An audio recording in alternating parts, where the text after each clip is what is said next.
warri lafarra jiru waaqayyoolii adda addaa waaqa 300 maal sanama makkaa tana keessa waaqessan gaafa rabbiin isa erge tokkoffaa namni waaqayyoon dhugoomsee allahan dhugoomsee islaamatee masakamee saba san keessa argame eenyu nabi muhammad warri durii akkamitti jiraachaa turan hin beeksisne warri durii akkamitti jiraachaa turan erga turan jidduu meeqa turan waaqayyoolii waaqessanii karaarraa hin jiran okay gaafa yesuus kiristoos ergamu abboomin museen lafarra ni jira gaafa yesuus dhufu okay ni jira museen hin jiru mi seera musee dhiisaniiti kan jallatan akka agartee Maatiyos 15:24 warra koolota badan mana Israa'el gartee keessa badaniif ergame jedhame jesu warra abboomii dhiisee fadha ofiitiin jiraatu barri irra dheeratee jaarraan irra dheeratee lakkuma horteen waggaa 100 meeqa turanii jennaan dhiisan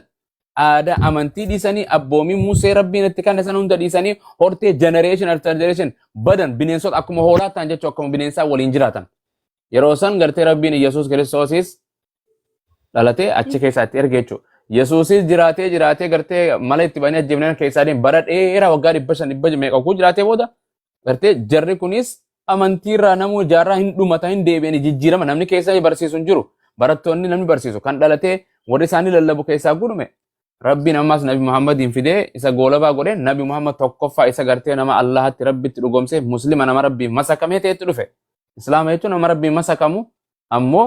jalqaba gartee ummata saba keessa argame san keessaa tokkoffaa isa yeroo Museen dhufus jalqaba namni waaqayyoo tokkichaan dhugoomse isa lammaffaa nama itti amanu sadaffaa nama itti amanu Abrahaamis gaafa dhufu akka nama jechuudha. Ayye mashi gadato na deebi'ee jira kin gaaffii nan gaafati hojii manaa seeqannu ayye hojii manaa naa fidda ballama waadani seenta insha Allah rabbi ajal yo ayye waan namuufe waan na gaafatta esh sitte kana hojii manaa hin fidda dura hin fidda jedhe nama maqaa isii kana yoo geeddarattee sin beeku gaafa dhufu sani akkasimi ayye Yesuus annama guutu waaqa guutu kan jedhu yoo fidde kiristaana sii ta'ani fidda insha Allah nan fida amma fitika lakin qoodda nin qoodda mo gaafadhee fida maali barsiisota hin qabdu isaan marraan gaafadhee fidash kuni boru naa fidda boru nagaan nu bulchu merkan gata hin bulla insha Allah ya rabbi nu bulcha yoo nan jiraanne ummata kana fiddee fudhatta nama ko wani kun hundi wayiduma yoo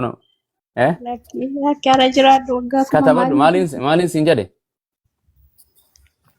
jedhe bakka qabadheera maal qabadhe taa'e kabbo ayye okay qabadhe ani dagadhu waan namatti himata kan dagadhu qalamaa fi gowwaan waan qabe gadi lakkisu jedhanii wayita gadi lakkisu isin gowwaadha gowwaan gadi lakkisu maali beekaa dhaariyani beekaan waa hundaati beekaan waaqayyo isin miti kan bofa mormatti marate bofti hatteedha jechuudha maatu jedha bofni bofa maali bofni biyya hunda guute biyya teessanii biyyaas nama jiru bofni maal qaba bofni kun zuu Itoophiyaa keessa bakka daawwannaa Ameerikaas mana keessaa namni qaba bofni bofa namni namaa seexaana achitti raawwatamte gama biraatiin takkituma san naa fidi Iyesuus ani waaqa guutus nama guutus ka jedhu fidde si wajjin dammarama alla prepaadha akkanatti hin taane ayye amma deemu nama biraatti carraa kannina okay gaafii kiyyaa seebisa shawaan eessa kutte shawa gaafii kiyya deebisuu didde ijoolleen la ilaha illallah muhammad rasul almaz garee okay garee tanamaan godhanne isin garee waajiiti moo garee wangeelaati isa waa dubbii akkasii dhiisaa nagaa siniif haa ta'u amen maaliin balleesse garee waajii garee wangeelaa yes garee waajii jedhe bo garee nurraa fuutaniituma garee baafatta maa duriin baafatina adaraa maqaa namaan dhaynaa garee wangeelaa yoo arrabsite malee maqaan moggaasuu nama dandeessaa bar yoo arrabse lala abbumaas in arrabsine garuu maqaa namaan dhaynaa dhiifaa waan nimo wayyo muslima malee namni galuu hin jiru kiristaana jannata gala kan jedhu yellam koo kabbumaas suura 19 lakkoofsa 71 hanga 72 dubbisame dubbise atumaan dubbise ye Isaan irraa namni tokko kan galu hin jiru jedhamee nu dubbisame. dubbisi sin jedhe fiddee dubbisi nutti ajajnin meeqa wa in minkum illaa waariduhaa kaana calaa rabbika hatman maqdiyyaa illee hin jedha dubbisi mee isaanirraa Naa eenyurraa dubbisaa xiqqoo yaale naaf mije. dubbisi ani hin qabu dubbisi ani maal fiddee miti hin qabda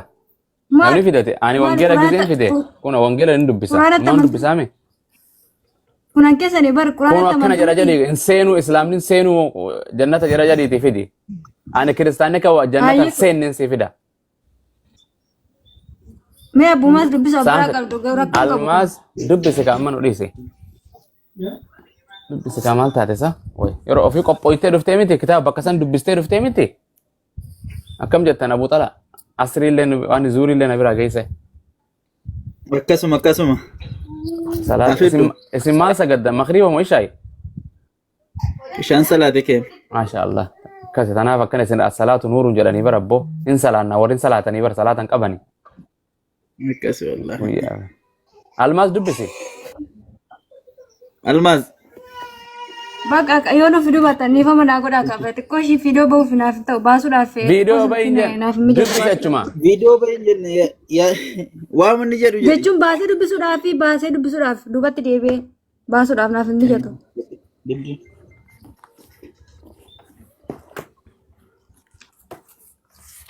sii dubbisaa galu kan jedhu fidiin siin jedhee bar way eeni gala Suura isaa isin kenne bar dubbisa ragaan akka inni jettee bar muslimni jannatan galuu kan jedhu akkam taana jedhan waa fiddaniin dubbistan nurratti kanaan rakkattan biyya arabaa dubartiin telefoona sadii qabdi ati akkam taate biyya jirtamoo Itoophiyaa biyya arabaati Ameerikaan jira. Ameerikaa telefoona meeqa qaba namni kompiitara faas ni qaba dubbisime maal jedhame islaamni jannatan seenu maal jedheye yaaduma isaa nu ibse amma boqonnaa takka wangeelli keessan boqonnaa akkana irratti akkana jedha jedheetiin bar ijoo waan sanii woomarraa ibsa hunda dubbisuullee danda'u baadha Isaan irra namni galu hin jiru jedha abbuumaas. eenyurraa Warra Allaatti amanan. eenyurraa isaanirraa eenyurraa Isaan irraa jedha yaala. Okay, yoo qaanoo baatan dubbisinaa qaba qarakkina. qaannawee Jechuun yoo qaanoo baatan maaliif yoo nama dubbiftan maal keessanirra. maal qaan quraana qaanfannaa nuti wangeelaa kun akkanatti diddamal nuti quraana hin fudhannaa hin dubbisna abboo Kanaafuu dubbisa qaba. carraasii kanneen kunoo gaafa dennee gaafii kunoo ayyee dubbisu ustaata kunoo qareeme irratti Ulfaadha. silaa nama fidatee dubbisee nama irratti akkana jedhu kun islaamni ni qabdi bilbila ni qabdi wallaahi hin baqatu jirti waan baqatu qabdi jirti malee ana kana booda gaafii ajaa'ibaan asii gaafadha atilees ustaata hin jedhuufi ni nutu adda abboo ijoollee wajjin salaatama namatti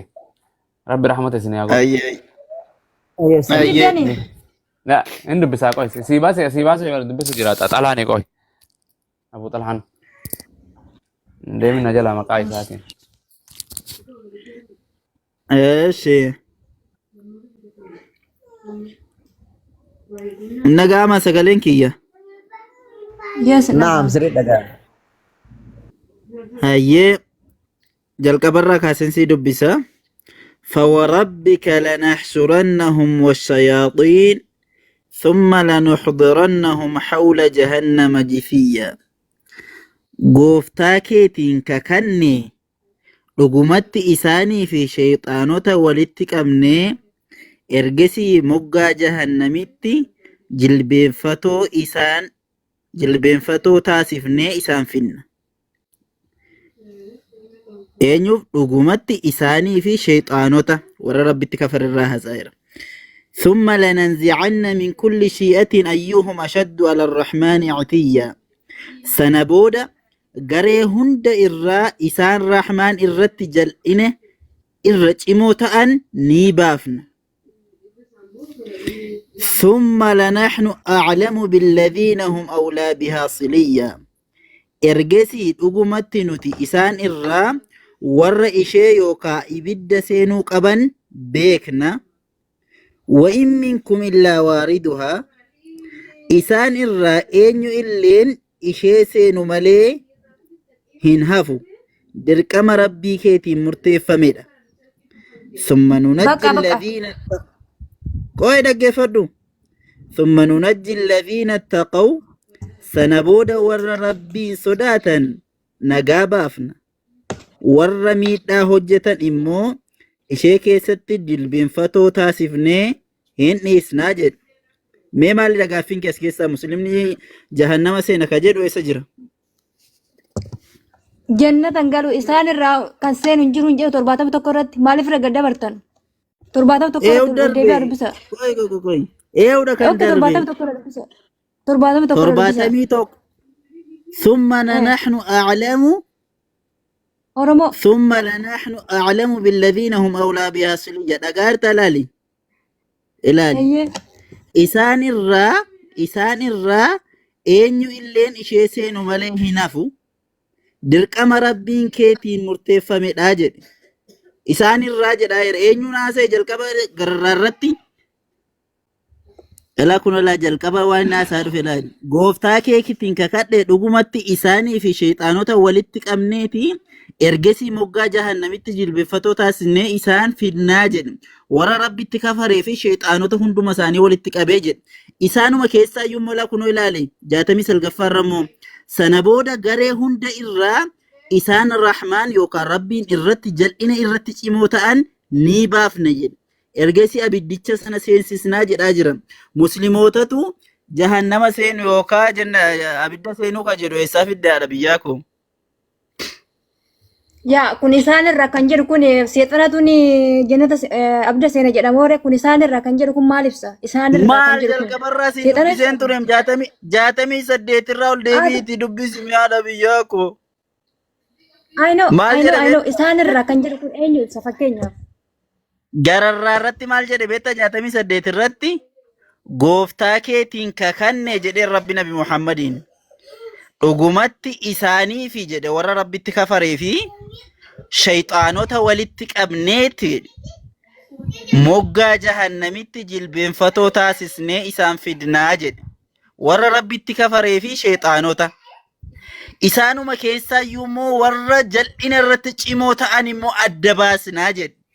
ergesii jahannama sana seensisnaa jedhe warra rabbiin sodaatu immoo najaa baasnaa bilisa baasnaa jedhe isayyuu beerre muslimni jannata see jahannama seena ka jedhu ragaa dhatte kasii kennan kana mee fidi meeqaati moo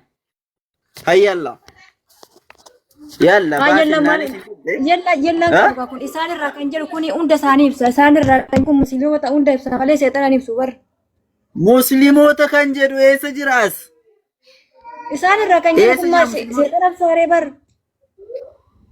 jalqaba sii dubbiseen kee oromiffan dhageessu ati moo barreessanii masitti laannaa naasaa jirta nan dubbisee bar barreessanitti laatanii miti bar 68 irratti maal jedha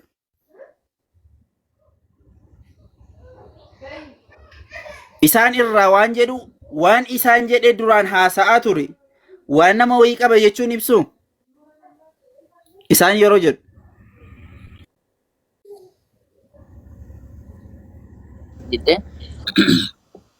almaas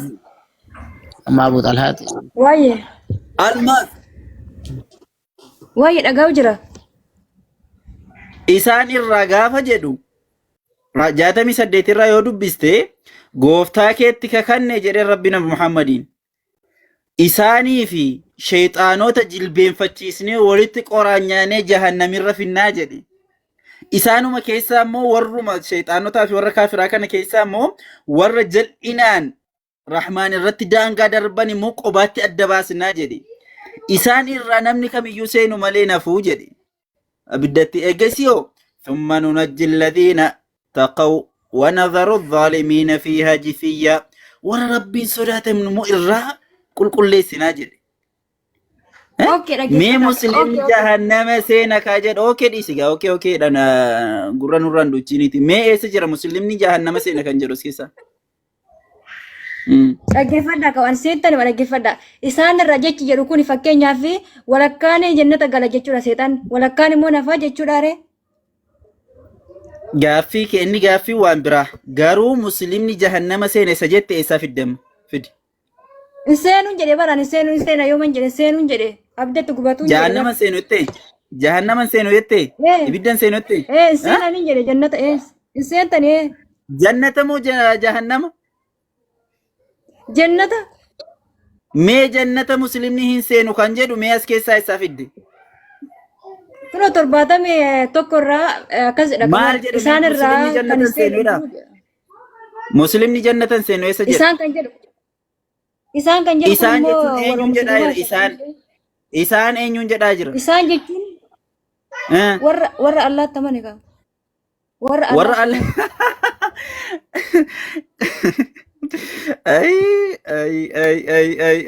ay jedhe si arabiyaa afaan kee qabadhuuti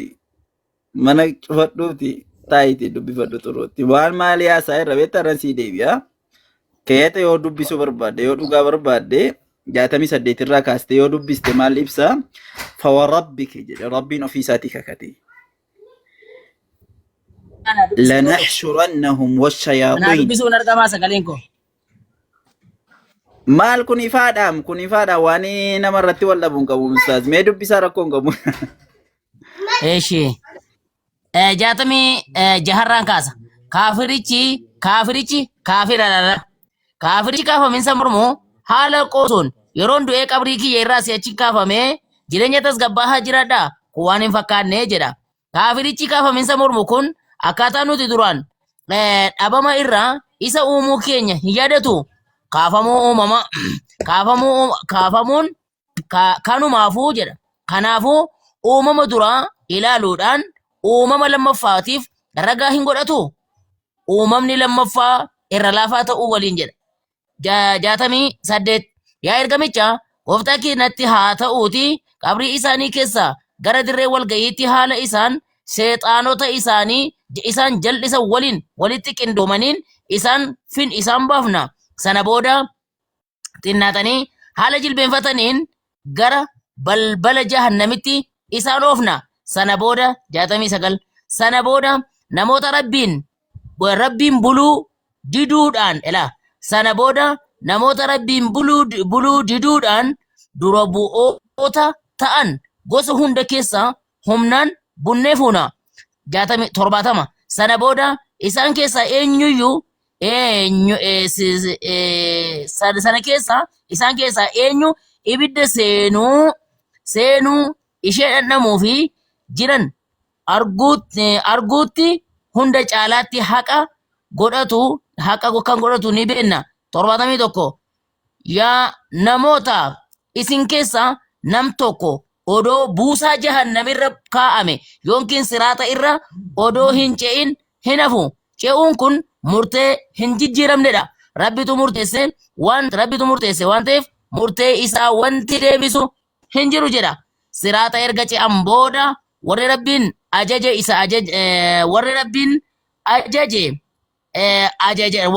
ajajeen ajajamanii warri rabbiin dhorkerraa warri dhorkaman isaan sodaatan nagaa bahu. Warra badii raawwattoota ta'an immoo haala jilbeenfataniin achi keessatti isaan dhiifna keessaa baqachuu hin danda'anu jedha. Dhagaamiidhaa sirriitti. الله أكبر سرت دقام يا أبو سرت يا سلام الله أكبر اوكي بجاني قواكا كافروتا تنبي تقلا جيتشو بربادان يرم warra ajaja rabbii didu warra ajaja Yesuus Kiristoos mormu sigaleera warra ajaja Musee mormu warra waaqa Musee fi waaqa Yesuus waaqessaa ture sana dhiisee Yesuusiin faa waaqessu warra akkasiiti kaafira jechuun. Warra tokkichummaa waaqaa jibbee nama akkasaa waaqessu uumama akkasaa waaqessu dhakaa waaqessu abboommii rabbii dhiisee abboommii namaa jala deemu kaafira jechuun warra akkasiiti.